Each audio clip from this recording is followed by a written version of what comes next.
Respirez à fond, c'est Grand Air, le magazine de la montagne et des sports de pleine nature de Télé Grenoble. Aujourd'hui, avec mes invités, je vous emmène faire de la wingsuit à Bora Bora, du surf aérien dans le massif du Vercors et en expédition en chien de traîneau en Laponie pour aller grimper des cascades de glace. Voilà, et tout ça sans bouger de ce studio, c'est la magie de la télévision. Ceux qui ont bougé pour nous sont autour de moi. Julien Milot, bonjour. Bonjour. Alpiniste, parapentiste, wingsuiter, slackliner, 3 petits points. Vous êtes un homme complet et on le verra tout à l'heure. À côté de vous, Arnaud Fratinger, bonjour. Bonjour. Vous êtes musher, Arnaud, et vous allez nous emmener dans des contrées polaires dans quelques instants. En face de vous, César Gauti, organisateur des Piolets d'Or. Bonjour César. Bonjour. Et puis on a une jeune fille sur ce plateau, Virginie Lacroix, bonjour. Bonjour. Vous êtes l'une des organisatrices des rencontres ciné-montagne de Grenoble. Comme je suis quelqu'un de galant et que c'est l'actualité des prochains jours, on va démarrer avec vous, Virginie. D'ailleurs, tous les invités de cette émission sont liés d'une façon ou d'une autre à ces 19e rencontres ciné-montagne. Elles auront lieu à partir du 7 novembre. Du 7 novembre. Alors, il faut savoir que les rencontres sont organisées par la Mission Montagne, qui est un service de la ville de Grenoble qui héberge la Maison de la Montagne dans le centre-ville et qui est également organisateur de ciné-montagne. Donc, les rencontres sur le même format que les autres années, c'est 5 soirées de projection. Et on a cette année 4 après-midi de projection gratuite, mercredi, jeudi, ciné-montagne, et vendredi, samedi, les rencontres montagne et sciences. Et le but, c'était vraiment cette année d'avoir toutes les disciplines de la montagne représentées, qui puissent correspondre à tous les publics, aussi bien les adeptes de la haute montagne comme le randonneur du dimanche qui a envie de découvrir et explorer d'autres territoires. Et on recevra autour des films tous les invités de ces disciplines. Alors là, on voit la bande-annonce de ces rencontres qui donne déjà un aperçu de ce qu'on va pouvoir voir pendant une semaine au Palais des Sports de Grenoble. Il y en aura vraiment pour tous les goûts, tous les styles. Tous les goûts, tous les styles. On est le mardi soir sur un esprit montagne où on aura la chance de recevoir François Daen qui sera tout fraîchement rentré des États-Unis. Le meilleur trailer du monde, on peut le présenter comme ça, François Daen. Tout à fait. Et mercredi, soirée grand alpinisme avec une dimension internationale avec les Piolets d'Or. Le jeudi soir, on sera sur une soirée grimpe en tout genre, aussi bien hommes et femmes confondus sur tous les types de parois. Ensuite, vendredi soir, une très belle soirée Explo, comme vous pouvez le voir sur ces images. Et samedi, une soirée Vertige qu'on appelait Vertigo, avec les Flying Frenchies qui nous feront certainement une petite envolée artistique. Vertigo, alors, rien à voir avec la discothèque Grenoble. Là, on est plutôt dans le vertige, le vertige aérien. Alors, on le voit sur ces images, c'est un moment, les rencontres où on a du dépaysement, on a des sensations, on voyage un petit peu partout sur tous les continents. Le camp de base, ça reste Grenoble, hein, le Palais des Sports depuis 3 ans maintenant, avec 3000 personnes qui peuvent chaque soir assister à l'événement. Oui, 3000 personnes tous les soirs et un format un peu plus petit l'après-midi pour les rencontres gratuites. Et on aura cette année de 18h à 19h30 avant les projections. On a volontairement avancé un petit peu les horaires pour finir un petit peu plus tôt. Et 18h, 19h30, animation dans le village des partenaires où on aura également les rencontres et les dédicaces d'auteurs montagne, que ce soit des auteurs, des écrivains, des photographes, avec Jocelyn Chavy, on aura Dominique Potard, on aura Sam Boget, on aura également Catherine Destivelle pour les éditions du Mont Blanc. On voit là le Palais des Sports en mode ciné-rencontre. Julien, c'est un événement que vous connaissez bien, vous l'avez fréquenté à différents stades jusqu'au Palais des Sports depuis quelques années. C'est important pour quelqu'un comme vous d'aller dans des festivals de films ? Moi, j'ai commencé en 2011 avec I Believe I Can Fly. Je ne connaissais pas le milieu du cinéma de montagne, pas du tout. Et le fait d'arriver à Grenoble, c'était le coup d'envoi d'une sacrée histoire entre nos films et notre public qui se manifeste par toutes ces rencontres-là. Donc à chaque fois qu'on vient à Grenoble, on sait qu'on est bien accueilli, on sait qu'on a beaucoup de gens qui adorent ce qu'on fait et qui attendent chaque année qu'on revienne avec des folies, quoi. Donc c'est un bon moment pour C'est un vous. super moment, ouais, bien sûr. Arnaud, vous avez déjà connu l'expérience des rencontres, parler devant 2 ou 3 000 personnes ? Non. Non. Comment vous l'appréhendez alors? Bah, j'en sais rien. On verra. Vous n'êtes pas encore plongé Quelqu'un dedans. de très stressé, ça devrait bien se passer. J'ai l'impression que vous êtes assez cool. Alors, il y aura une soirée particulière dans cette programmation. Ce sera mercredi avec la remise des Piolet d'Or. C'est une première, en tout cas pour les rencontres du cinéma de montagne, d'accueillir un événement comme celui-là. César, si je compare les Piolets d'Or dans l'alpinisme à, je sais pas, au Ballon d'Or, par exemple, pour le football, on n'en est pas loin? On n'en est pas loin. À quelques millions d'euros près pour les primes, peut-être, de victoire. Budgets, ouais, malheureusement. On n'a pas le même budget pour l'organiser aussi. Mais non, l'idée, c'est bien de mettre en avant les plus belles réalisations faites l'année précédente en alpinisme, en style alpin. Et donc, vraiment, au-delà des personnes qui ont fait les réalisations, etc., c'est vraiment de montrer ce qui peut être fait dans ce milieu-là, quoi, du grand alpinisme. Alors, ça veut dire qu'il y a un jury qui décrypte un peu toutes les réalisations un peu partout dans le monde et fait son choix. C'est ça, on travaille avec l'American Alpine Journal, l'Alpine Club, plus les carnets de la FFCAM pour constituer une big list qu'on appelle. Donc c'est entre 50 et 100 ascensions qui ont été marquantes l'année précédente. Et ensuite, on fournit cette big list à un jury. Donc cette année, il y avait 9 alpinistes internationaux. Donc il n'y a plus que des alpinistes de très haut niveau qui sont dans ce jury-là et qui se mettent d'accord, eux, sur 2, 3, 4 ascensions qui méritent d'être mises en avant parce qu'elles répondent à la charte des Piolets d'Or. Donc c'est sur le style alpin, l'esprit d'exploration, l'engagement, la technicité, la beauté de la voie, etc. Donc on n'est pas sur un format compétition, mais vraiment pour mettre en avant ce qui a pu être fait de plus marquant, ou de plus beau, plus original cette année-là, quoi. Alors pour l'édition 2017, il y aura 2 Piolets d'Or qui seront remis à Grenoble, notamment une expédition russe dont on voit quelques images. Ça se passe où leur ascension? Ils sont partis au Népal. Non, pas du tout. Eux, En Inde. Ils sont partis en Inde. J'avais la réponse. Je vous posais la question, mais j'avais la réponse. Ils sont partis en Inde, réaliser un sommet qui avait été déjà fait plusieurs fois, mais pas de manière aussi directe dans cette face-là et en style alpin. Ils sont partis à 3. Ils font 8 jours de bivouac dans la face. Ils ont juste 3 petits sacs à dos. Enfin, c'est vraiment de l'engagement complet. Et ce qui est impressionnant, c'est que ce sont des amateurs. Eux, ils mettent de l'argent de côté toute l'année et ils partent un mois en vacances faire ça. Donc c'est souvent ça, le grand alpinisme, c'est très souvent des amateurs, hein, des gens qui partent sur leurs vacances faire des choses incroyables. Et d'ailleurs, je crois qu'ils vont en Inde parce qu'ils n'ont pas les moyens d'aller au Népal. Ou c'est ça. Au début, ils voulaient aller au Népal, mais les permis sont assez chers. Et du coup, ils n'avaient pas les moyens de se le payer cette année-là. Donc finalement, ils partent en Inde faire un sommet assez exceptionnel. Et ils auront un Piolet d'Or. Alors, ces cordées lauréates seront présentes à Grenoble le mercredi 8 novembre. Les 4 cordées, donc il y a 2 cordées qui ont un Piolet d'Or, il y a 2 mentions spéciales. Et en effet, il y a des protagonistes de chacune des cordées qui viendra pour recevoir le Piolet et puis présenter au public un peu l'esprit dans lequel ils sont partis vivre ces aventures-là, etc. Là, on voit des images d'une expédition coréenne qui sera également donc, primée et présente. L'Himalaya également comme théâtre pour eux. Là, on a 3 expéditions qui sont en Himalaya. Donc, on a l'Inde, le Tibet et le Népal. Et on a aussi, comme l'année dernière, une expédition en Patagonie, sur le Cerro Torre. Donc, on a vraiment à la fois des choses qui sont très techniques en haute altitude. Et là, la mention spéciale qui est au Cerro Torre, pardon. Donc, c'est pas de la haute altitude. Mais par contre, ils ont réussi, c'est Alex Honnold des Collinale, qui ont réussi la traversée des arêtes du Fitzroy en moins d'une journée. Ce qui était, on pensait, impensable. Donc là, c'est le volet technique et athlétique et esthétique aussi de la traversée qui est mis en avant.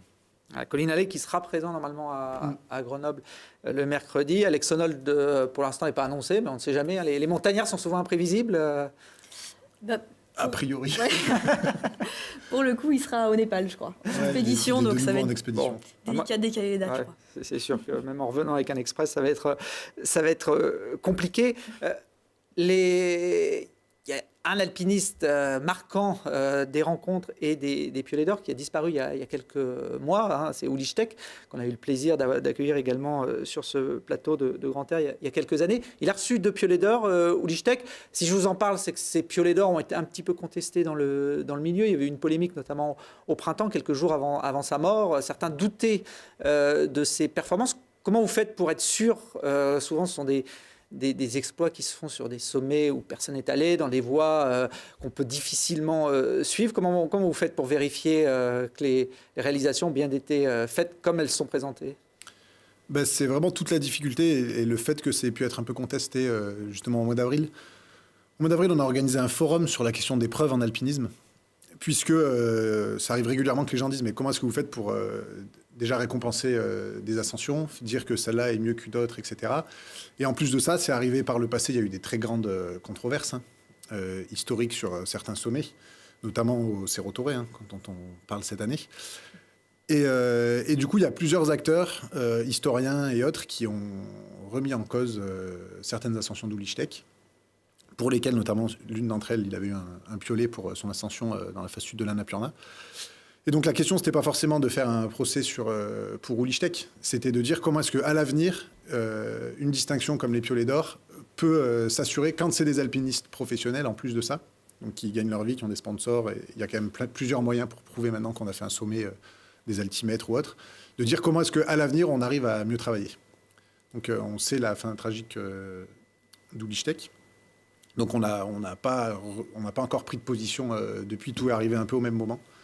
Donc, mais on mettra en place un nouveau système de vérification pour le jury l'an prochain. Alors aujourd'hui, avec les GPS et tout ça, on a effectivement des outils technologiques qui doivent permettre de suivre plus facilement ce genre d'expé. Alors, Ulichtek, il sera quand même à l'honneur de ces rencontres.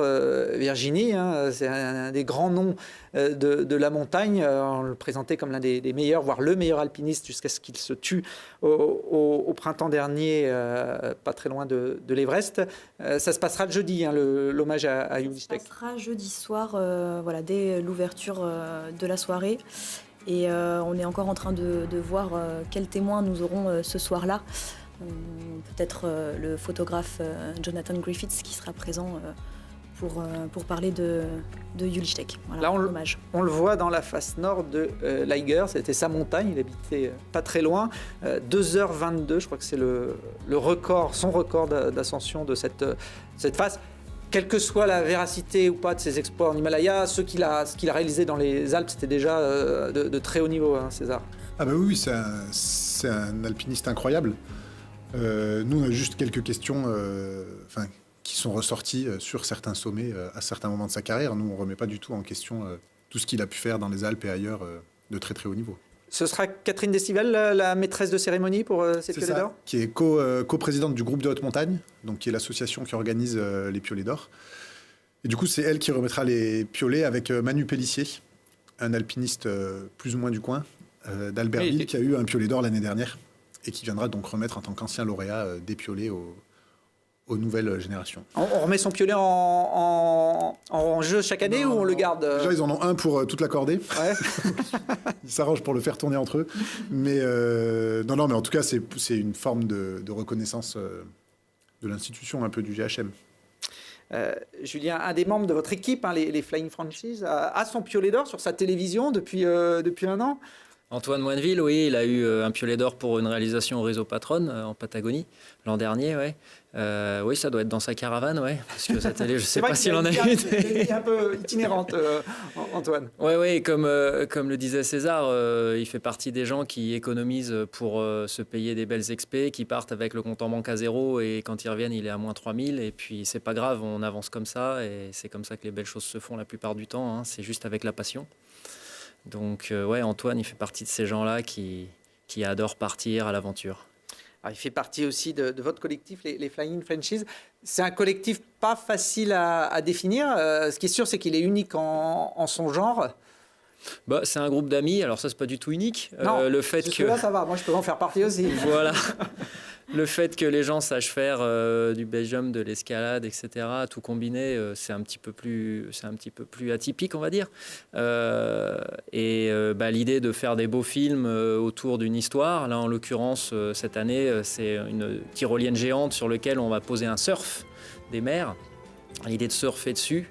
Et la jeunesse de ce projet, les bonheurs, les douleurs associées, etc., ça nous a fait un joli documentaire qu'on présente cette année, qui s'appelle Surf the Line. Là, on parlait des preuves en alpinisme. Vous filmez toutes vos réalisations. Il n'y a aucun doute sur la véracité de ce que vous faites. Hein. Ouais, après, nous, on est même plutôt dans le côté inverse. C'est-à-dire qu'il ne faut pas croire forcément que tout se passe comme sur les images. C'est monté, les timings sont un petit peu différés. On n'a pas de contrainte de vérité comme dans une vraie ascension ou chose comme ça. On peut scénariser un petit peu nos images. Ça nous permet de jouer un peu plus avec les émotions et de faire des montages qui sont un petit peu plus sympas. Allez, comme vous le disiez, hein, vos films depuis quelques années font le tour des festivals. Ils sont très attendus à Grenoble et notamment cette année parce que cette tyrolienne géante dont vous parlez, elle a été installée pas très loin de la capitale des Alpes. Et oui, la tyrolienne géante, elle est dans les gorges de la Bourne. Elle est en face de Presles. Elle est dans le cirque de Moulins-Marquis, une grande cascade magnifique du Vercors. Et voilà, on voulait partir au bout du monde, on voulait partir en Espagne. C'était compliqué d'avoir des autorisations. Et puis finalement, voilà, ça nous a ramenés ici. On s'est dit qu'ici, c'était pas plus mal. Et au final, on a fait une belle expé à la maison. Alors si ce film est attendu, c'est qu'il a aussi démarré, on peut le dire, presque sur la scène du Palais des Sports il y a 2 ans, lors des rencontres Ciné-Montagne 2015, avec notamment le duo Tancred-Mellet et Anissé Léon, 2 membres des Flying Frenchies, qui étaient venus parler de ce projet un petit peu fou à l'époque. Le prochain projet, donc, qui nous tient à cœur, qui est dans les papiers depuis 2 ans, c'est de prendre une planche de surf des mers, sous laquelle on met un système de balancier muni de poulies.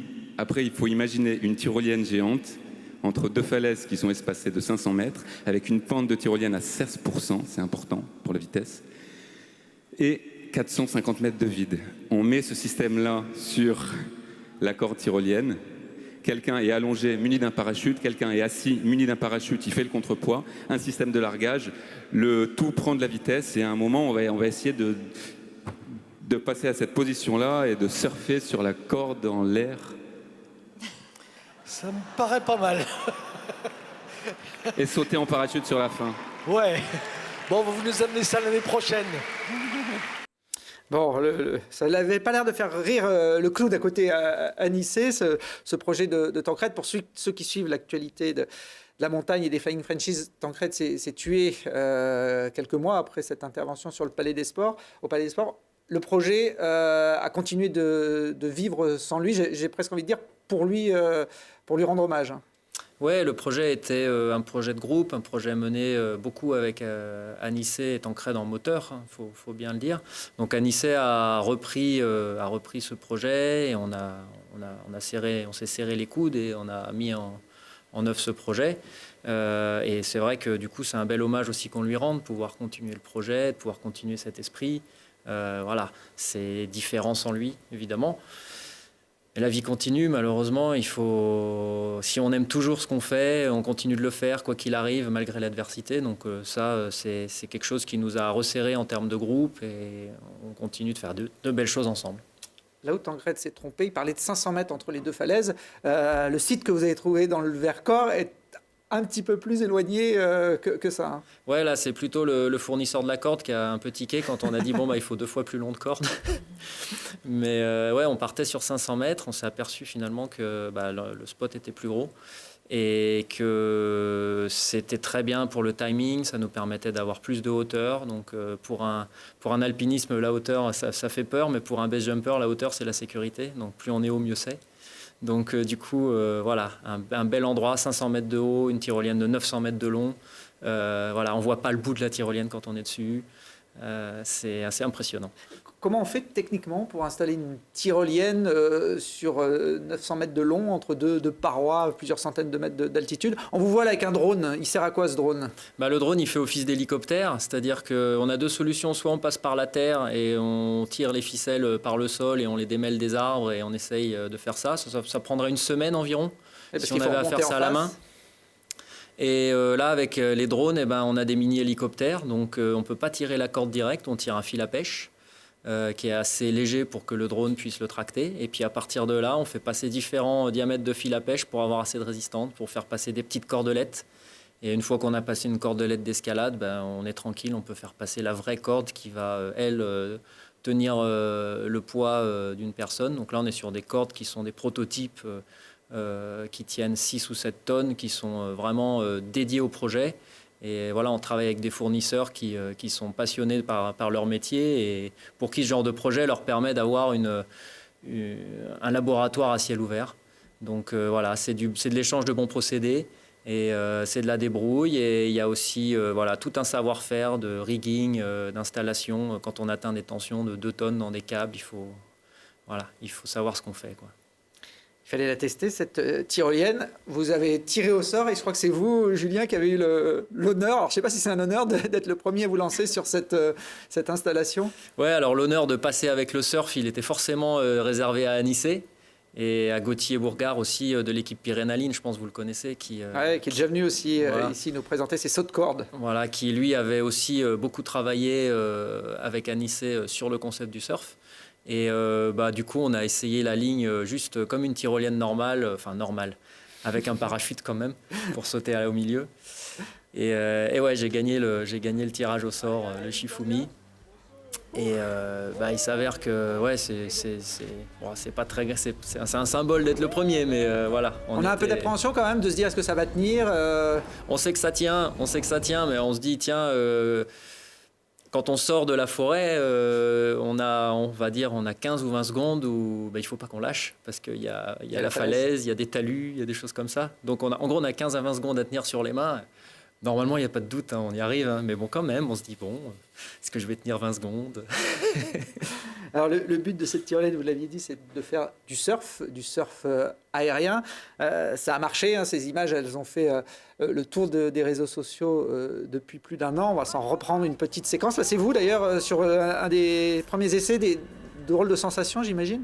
Ouais, moi je suis plutôt slackliner, donc marcher sur une sangle, ça me pose pas de problème, mais commencer à se mettre debout sur un surf, j'avais jamais fait de surf avant d'ailleurs. Ah oui. Se mettre sur un surf à 60-70 km/h sur une tyrolienne, c'est assez atypique. La ligne est très tendue, donc on la sent bouger, on la sent rendre coup pour coup quand on envoie une vibration. Mais il s'avère que c'est relativement facile. Et que du coup, c'est relativement plaisant puisque tout le monde peut essayer dès lors qu'on a un parachute et qu'on sait faire du base jump. On a fait passer la moitié des copains du Vercors sur la ligne, quoi, hein, clairement. C'était le spot après, pendant les 15 jours où vous avez utilisé cette tyrolienne. Donc effectivement, la réception se fait comme on le voit. Voilà, il faut savoir sauter. Avec un parachute et un petit peu plus bas. Après, on remonte à pied jusqu'au point de départ. Voilà, on monte à pied, on monte en voiture, on s'arrange. Bon, c'est 500 mètres de dénivelé, donc rien d'insurmontable pour pouvoir le faire 2-3 fois par jour. C'était pas un problème. Vous avez tout fait voler, hein, des tomates géantes. Je crois que même votre fille a eu le droit à la tyrolienne. Ouais, on a fait passer tous les gens qui sautent pas pouvaient faire la tyrolienne. Ils arrivent de l'autre côté et puis ils ont juste à passer de l'autre côté et à rentrer. Donc voilà, moi j'ai fait passer ma fille. On a eu Elliot Nochez qui est venu faire un tour de parapente dessus, donc avec un sac de largage. Lui, il a fait sa tyrolienne, il s'est largué. Puis dans le cirque de Moulin-Marquis, il a fait des démos d'accro, voilà, pour nous tout seuls. Voilà, plein de guests, quoi. Super. Alors ce film, je me tourne vers l'organisatrice, ce sera la soirée de clôture, hein, le samedi 11 novembre. Oui, sur la soirée Vertigo. Et ce sera toutes les disciplines un peu nouvelle génération. Donc on aura du parapente, on aura de la highline avec le record du monde, qui est détenu par Nathan Paulin et son équipe. On aura également du freeride dans les îles Kouril, chose qu'on n'a jamais été faite. Et on aura également le dernier, on peut dire la dernière ascension un peu, comment dire extraordinaire, on peut le dire. Oui, à Bora Bora, exotique. Et ça fait du bien de voir un petit peu d'exotisme dans ce monde de glace et de neige aussi. Oui, parce que le samedi 11 novembre, on peut dire que ce sera la soirée Julien Millot, puisque au-delà du film Surf the Line dont on vient de parler, il y aura un autre film présenté au public grenoblois. Alors, dans un décor complètement différent, puisque là, vous emmenez les spectateurs à Tahiti. Hein. Ouais, là, on a eu la chance à Noël 2015 de partir avec Rodolphe Cassan et Antoine Lemay en Polynésie française, à Tahiti, et sur l'île de Bora Bora, plus exactement. Rodolphe avait repéré des falaises là-bas, une montagne qui s'appelle Otemanu. Et en faisant des recherches, personne n'était monté au sommet d'Otemanu. On la voit là, cette montagne qui surplombe la mer, mais qui est quand même à, je crois, 700 mètres d'altitude. Voilà, 727 mètres, avec une grande face qu'on voit ici qui fait 250 mètres de haut. Donc pour un wingsuiter, c'est le tremplin rêvé pour pouvoir partir en wingsuit. Donc l'idée était de monter au sommet de cette montagne pour en sauter. Et il se trouve que les locaux et la plupart des gens montent sur le sommet attenant qui s'appelle Paya, mais que cette grosse montagne, qui est un bastion clairement d'escalade relativement infranchissable, de par le fait que c'est du basalte de très mauvaise qualité, entre autres, donc c'est vraiment pas propice à l'escalade, ça rendait ce sommet-là inatteignable. On la voit là, cette dernière partie, ingrappable. Hein, c'était en tout cas le qualificatif de beaucoup de spécialistes. On le voit, on vous voit à l'œuvre. C'est pas tant la difficulté technique, mais c'est plutôt, comme vous le disiez, le fait que rien ne tient. On est dans des climats tropicaux, il fait très chaud, le rocher subit des assauts de la pluie tous les jours. On est sur du basalte, donc c'est de la pierre extrêmement creuse qui a très très peu de tenue. En niveau en libre, on ne dépasse pas le 6C, on va dire, mais sur de l'escalade artificielle, là, comme on a fait pour la sécurité, on est vite dans des choses un peu scabreuses, à 3, des choses comme ça. Donc, il ne fallait pas faire n'importe quoi. Même un spit, éventuellement, tiendrait pas forcément une chute. On est vraiment sur du rocher qu'on ne connaît pas ici. Donc, on a fait relativement attention. Et on est passé au plus petit et au plus raide de la face. C'est-à-dire que la grande face de 250 mètres qu'on saute, clairement, on aurait mis, je ne sais pas, 2 semaines peut-être à la gravir en se faisant très peur. Alors que là, on a fait 60 mètres d'escalade et on a mis 6 heures à faire les 60 mètres. Ah oui. De façon vraiment escalade artificielle. Donc c'est vraiment de l'escalade mètre par mètre à trouver, à défaut de la meilleure prise, la moins pire. Et voilà, on a fait cette ascension-là, qui n'est pas finie quand on a fait l'escalade, puisqu'après, il faut arriver sur l'arête. Et là, sur l'arête, c'est une autre gageure qui commence, c'est débroussailler son passage pour arriver jusqu'au sommet. Et vous, ce n'est pas des corniches de neige, c'est de la végétation qui recouvre tout le sommet de la montagne. Voilà, donc on avait fini l'escalade, on s'est dit c'est bon, c'est plié. Et puis en fait, il y a 6 heures de débroussaillage derrière qui nous attendent jusqu'au sommet. Le sommet est une grande arête de 400-500 mètres de long. Et on voit plus le rocher. Le rocher est recouvert par 1 mètre à 2 mètres d'humus et de végétation qui repousse sur la végétation morte. Donc c'est branlant, c'est des plantes qui sont cassantes. On n'a pas vraiment d'accroche. Voilà. Au bout de 3 ou 4 fois qu'on passe au même endroit, l'érosion commence à faire son effet. Donc les prises qu'on a prises ne sont plus les mêmes. Et voilà, c'est une des arêtes les plus atypiques qui m'a été donnée de parcourir, quoi. Clairement, c'est incroyable. Et puis vous avez été les premiers arrivés à ce sommet. Les locaux, les gens qui habitaient en bas, comment ils ont appréhendé votre démarche? On a fait ça sur une semaine. On a mis 5 jours à atteindre le sommet quand même. 700 mètres de dénivelé, 700 mètres de dénivelé, 5 jours, avec des heures de débroussaillage. Le jour où on saute en wingsuit, on met plus que 5 heures de haut en bas pour faire les 700 mètres. Vous aviez équipé la voie. Voilà. Après, il fait 40 degrés, on tombe en état fiévreux si on force un peu trop. Hein. C'est pas pour rien qu'en Polynésie, normalement, on est à la plage, mais on ne fait pas grand-chose. C'est aussi parce qu'il fait très chaud et qu'on ne peut pas vraiment se forcer autant qu'ici, où on est dans des airs plus frais. Les locaux, ils ne comprennent pas pourquoi on monte 5 fois dans la montagne, clairement. Quand ils commencent à comprendre qu'on fait de l'alpinisme, ils en ont vu un petit peu, mais c'est pareil, c'est un peu lointain bizarre. pour eux. On avait un local, un jeune du coin qui était aussi grenoblois d'origine, donc moitié grenoblois, moitié tahitien, donc qui était probablement la seule personne à Bora Bora à avoir un baudrier, et qui se trouvait être un de nos contacts par hasard, et qui est venu avec nous sur l'arête, qui a été le premier Polynésien à venir fouler l'arête d'Otemanu avec nous. Et c'est pas le sport là-bas, c'est normal, hein, les gens ne connaissent pas. Mais ça fait des échanges assez atypiques quand à la fin on peut leur montrer les images et qu'on leur montre qu'on est allé au sommet. Et puis surtout, vous avez sauté en wingsuit, j'imagine que ça aussi, ça a dû en surprendre plus d'un. Là, on avait fait, pour l'anecdote, on avait fait du coup un article dans la dépêche polynésienne pour dire qu'on avait sauté du sommet, puisqu'il y avait des correspondants locaux qui avaient été mis au courant, donc qui nous avaient interviewés. Et dans la foulée de cet article-là qui était paru, les gens ont dit c'est pas possible, ils sont pas montés au sommet, c'est pas possible. Donc il a fallu qu'on fasse un deuxième article où on a expliqué comment on a fait l'escalade. Ah oui.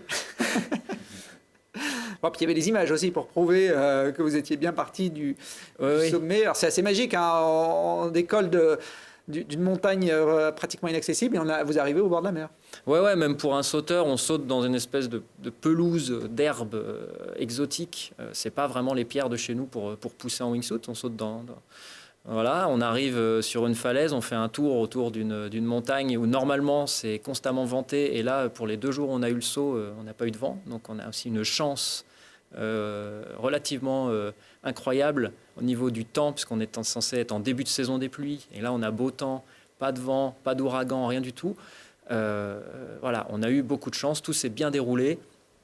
Et on atterrit pas loin de la plage. Donc ça, c'est aussi assez cool, quoi. Bon, Otemanou, donc à découvrir si vous aimez les contrées exotiques, la wingsuit et même l'alpinisme, hein, puisque engagé, on peut le présenter comme ça, sur cette arête végétale. Ça a été réalisé, le film, par Mathieu Rivoire, qui est également le réalisateur de Kiruna, Dog on the Rock. Arnaud, Mathieu, qui vous a accompagné dans l'expédition ou qui a récupéré après les images? Non, on l'a emmené, ouais. On l'avait emmené. C'est une première pour lui, ouais. Alors vous vivez en Isère, sur les balcons de Beldon, et pourtant vous passez une bonne partie de votre année, notamment l'hiver, du côté de la Finlande, pour exercer votre profession. C'est ça, ouais. 4-5 mois en Finlande et 1 mois ou un peu plus en Suède. Pourquoi ici en Isère, on ne peut pas être musher professionnel? Il n'y a pas assez de... Si, après j'ai un avis assez tranché là-dessus, mais Donnez-le, hein.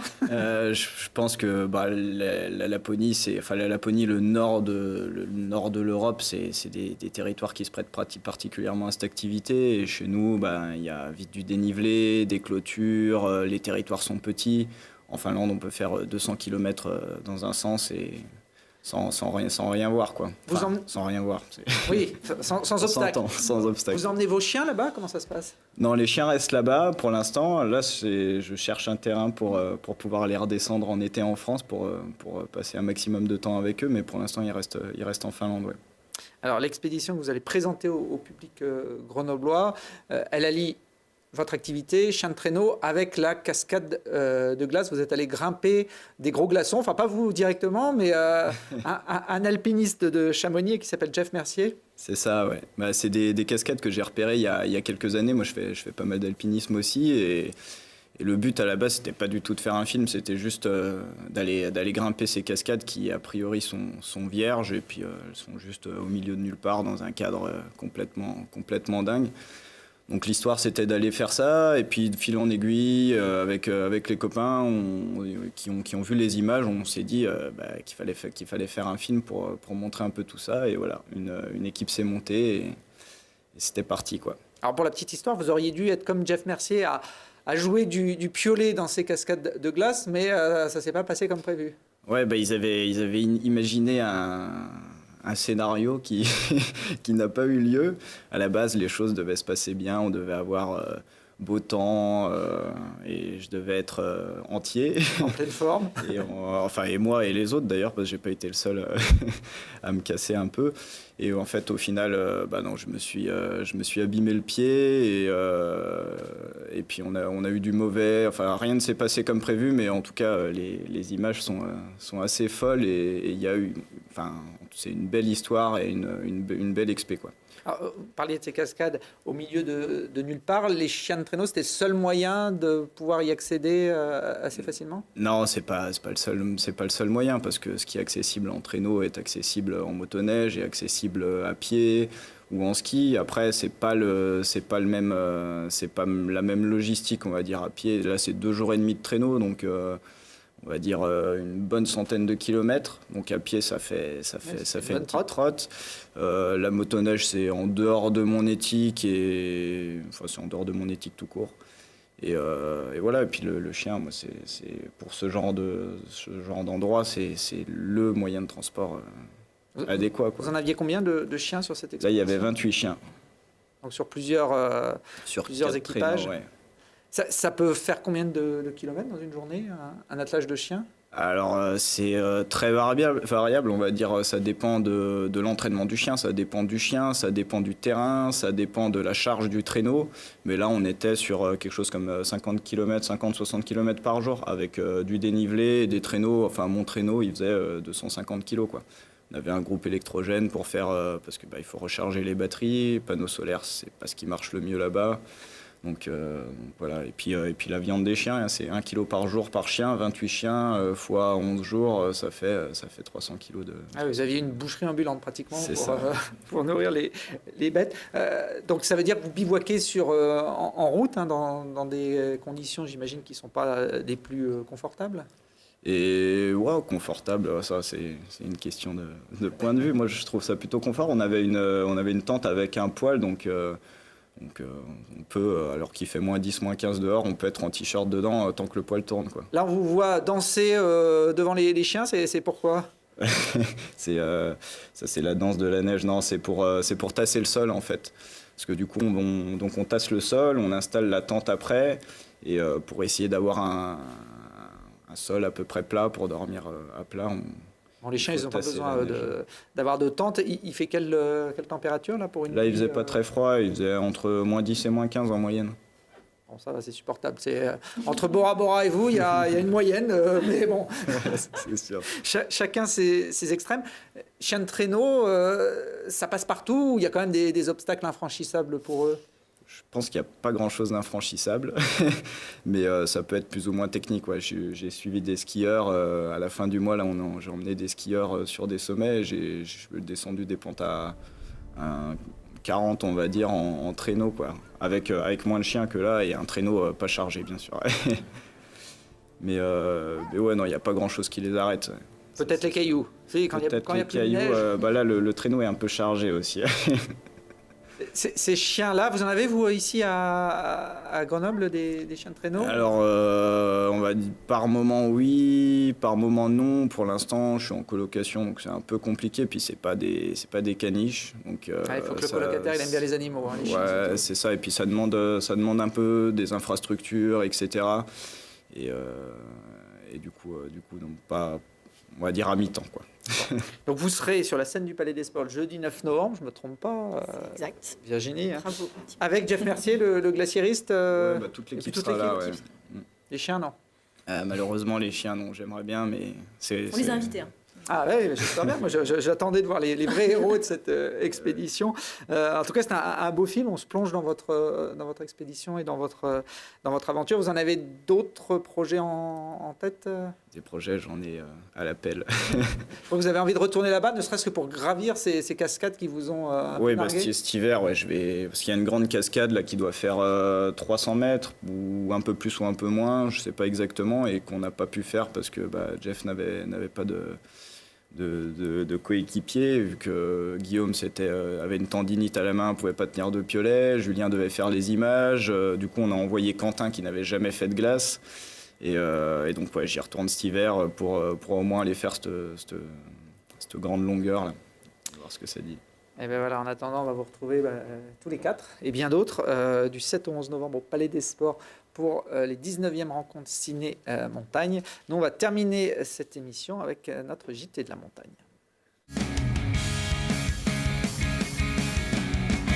Et on démarre par une performance rare. Peut-être que Julien va reconnaître ces falaises. C'est pas très loin de votre tyrolienne, hein. C'est les falaises de Choranche dans le Vercors.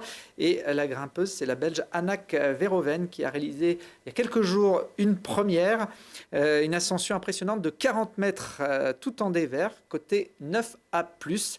C'est la deuxième femme au monde à atteindre un tel niveau de difficulté. C'est pas ce qu'elle aurait pu donner sur les falaises de Bora Bora, cette grimpeuse belge. Mais bon, là, dans du dévers, elle se débrouille en tout cas très bien. On reste dans le domaine de l'escalade de haut niveau. Elle avait raté le titre de championne du monde en 2016 pour quelques dixièmes. Eh bien, la grenobloise Anouk Jobert vient de remporter la Coupe du monde d'escalade de vitesse. La grimpeuse du pôle France de Voiron rêve désormais des JO de Tokyo où l'escalade fera pour sa première fois son apparition en 2020. En attendant, elle poursuit ses études de kiné à l'école d'Échirolles. On va se quitter. Alors, un petit bouquin quand même à présenter, puisque Jocelyn Chavy, l'auteur de ce livre, sera présent aux rencontres du cinéma de montagne pour une dédicace. Ça s'appelle « Les plus belles courses des grands alpinistes ». Et de ce côté-là, je vois Catherine Destivelle, qui est l'une des alpinistes qui a proposé ces courses un petit peu mythiques, notamment dans le massif du Mont-Blanc. C'est édité aux éditions Glénat. Virginie, comme je sais que vous êtes partout, les images que je vais vous montrer, forcément, elles vous parlent. C'était il y a quelques jours à Annecy, pas très loin de Grenoble, un big air géant installé au bord du lac d'Annecy, avec évidemment les meilleurs freestylers du monde et beaucoup de public. Hein. Les organisateurs ont annoncé 40 000 spectateurs pour cette compétition pour le moins insolite en pleine ville. Et comme on aime bien se quitter dans Grand Air avec des images spectaculaires, eh ben, je vous dis au revoir avec les meilleurs sauts de ce Soch Big Air d'Annecy. Merci à tous et à très vite pour d'autres aventures.